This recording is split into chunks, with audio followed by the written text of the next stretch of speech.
Now, I'm not talking about the actual animation skills here, like the ability to judge timing and spacing, or being able to recall every one of the 12 principles of animation off the top of your head without having to Google it every time.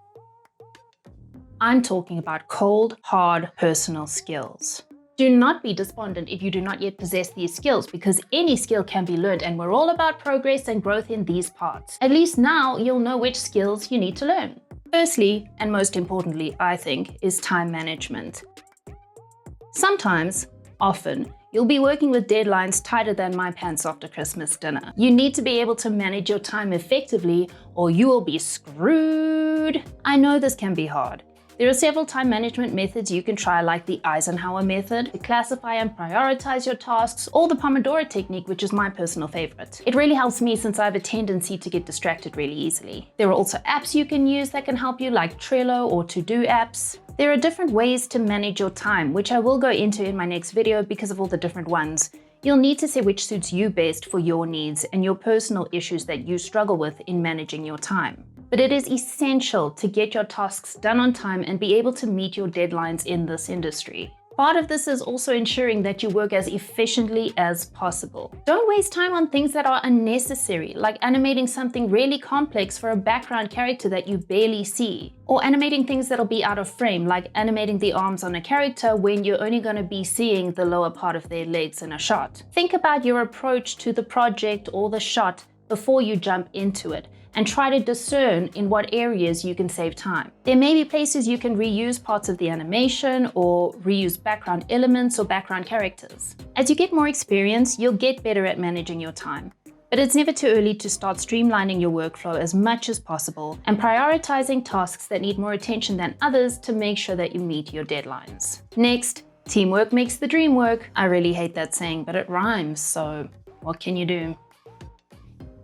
I'm sorry to break it to you, but teamwork is actually really important for animators. Majority of the time, we are working on some sort of a team. Whether it's a team of other animators or storyboard artists and animators or illustrators and animators, or whatever myriad of team structures that can exist in this industry, and there are a lot of them, you will find yourself on some form of a team at some point in your career, more often than not. And you need to be able to collaborate with and work alongside these people. Sorry if you're a misanthrope, it's a heavy burden to bear, but it is part of the job. So make sure you're pleasant to deal with and you're ready to cooperate and collaborate. Don't let your ego ruin your career and professional relationships by being too precious with your ideas and opinions. You need to be open to other perspectives as well. Part of teamwork is also being cognizant of the fact that other people are probably going to have to use your files or work in them at some point of the project. So you need to make sure that your files are orderly, get rid of any unnecessary data bloating them,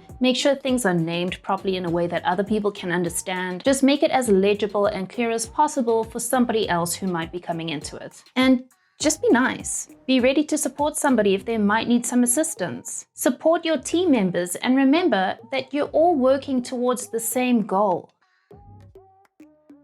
The ability to deal with stress is also a really important skill for animators. You need to be able to maintain your calm and keep your head in moments of high pressure. Diamonds are created under the toughest conditions, and your diamond will be the work you produce under these tight deadlines. I mean, it's not ideal to be working under tight deadlines, but to be honest, I work best under pressure.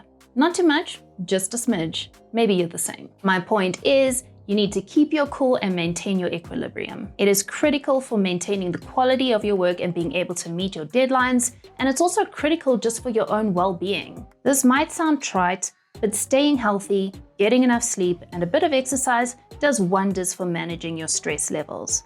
Your physical health plays a huge role in your mental health.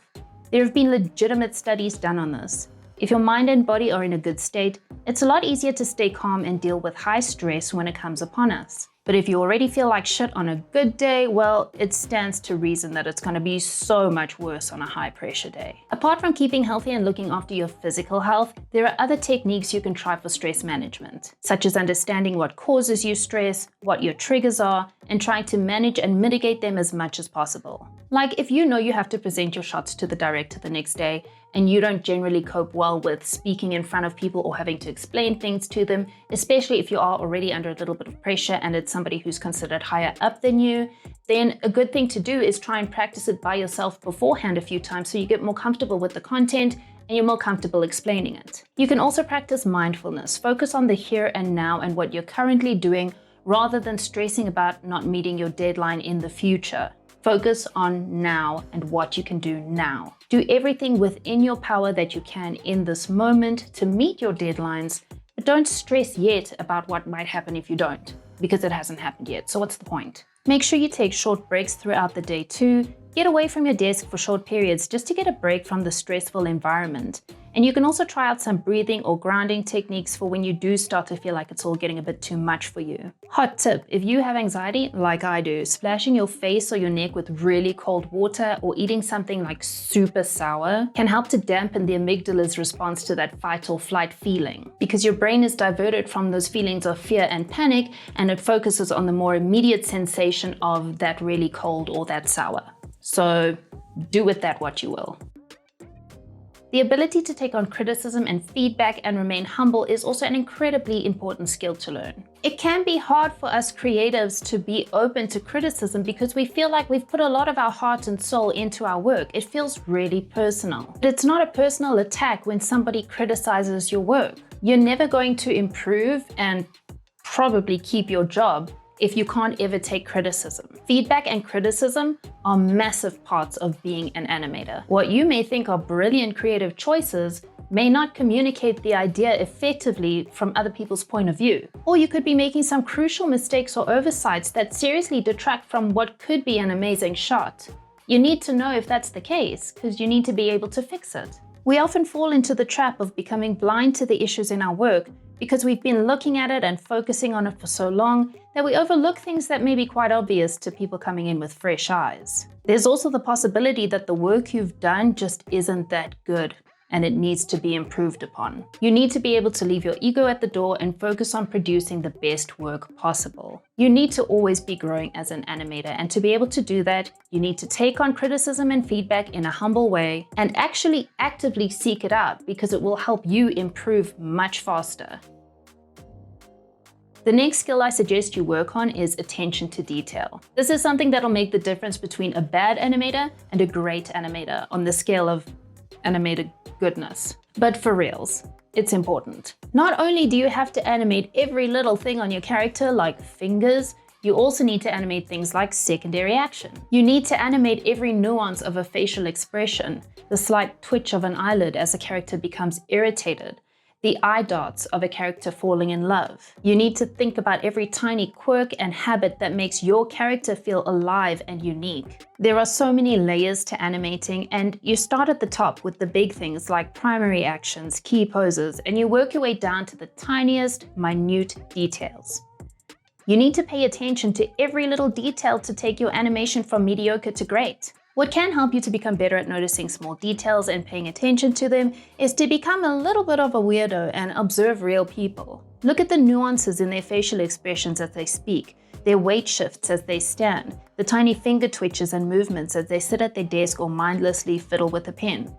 Look at the way somebody flicks their hair out of their face, the way they surreptitiously try to pick their nose. Observe. Watch live action films too. That'll be a little bit less creepy, although it is less raw and more curated than people in real life, but it's still a brilliant reference point for noticing those little details. Adaptability is another really important skill for animators to learn because things can literally change at any time. In theory, you should be able to get your storyboard and your animatics signed off and approved, and you just go on from there with nary a care in the world, because things are not supposed to change after that. But reality is rarely so accommodating. Clients and directors and test audiences too. Things change and evolve in the production process, and you need to be prepared for that. Welcome the challenge with open arms, because that's better than crying about it. Problem solving is a skill that a lot of people don't actually think about in reference to becoming an animator, but it's a really useful skill to have because you end up doing a lot of it. It ranges from having to solve technical problems like hardware and software issues with rigs or animating in a specific way to avoid gimbal lock or joints popping, as well as problem solving as to why an action or a pose is just not really working, or why your timing looks strange, or how better you could approach the shot to make it clearer. There's a lot to consider and a lot of problems to solve every day. Alongside this goes tenacity. You need to be able to persevere when things get tough, because they will get tough. You could be working on something really challenging and you need to be able to keep going to get it right. Giving up is not an option. You need to get your work done to a required level. You can't have your shot looking like rubbish next to someone else's really great shot. And the reason I say tenacity goes hand in hand with problem solving is because you need to be able to keep chipping away at the problem until it's solved. That's where the tenacity comes in. I used to think that I was really bad at problem solving, like that was a character flaw that I was really sure that I had. When I first started studying animation at college, I really panicked about not being able to troubleshoot and solve the problems that I would come up against, especially in a time crunch, which is inevitable. But I did learn that as long as you're tenacious and you're persistent and you keep trying, and you utilize what you have, like Google and forums, eventually you will get it figured out, but you need to work at it. Another skill that you should work on is patience. You need to be able to remain patient with repetitive and boring tasks. If you do something badly, everybody who's watching it is going to see, because that's what animation is. You're making something for people to look at and observe. And they will see if you rushed something because you were impatient and now it looks bad. It's not something you can hide like in paperwork or something. People are looking directly at what you did. So if you got impatient and you didn't feel like animating any more finger joints or overlapping action, it's gonna look bad and people are going to notice. So patience is definitely a key skill that you need to work on, and that's something that I had to work on a lot. Learning patience literally made my animation better, because when I became more patient, I became less frustrated, and I was able to think more clearly and do what I needed to do quicker and better. So those are the personal skills that I think are really important to have and work on to be a better animator, and also just a more well-rounded, better person. Working on these can only benefit you. I'd love to hear what other skills you guys think are really beneficial to people as an animator. It's always interesting to hear other opinions and observations that you've come across in your career. Skills that you feel like have really helped you to be a good animator. Thank you so much to my patrons for all the support all the time, as always, because I really do appreciate it. Hit the like button if you liked the video, hit the subscribe button if you want to keep up to date with my other videos. Okay, thanks, bye!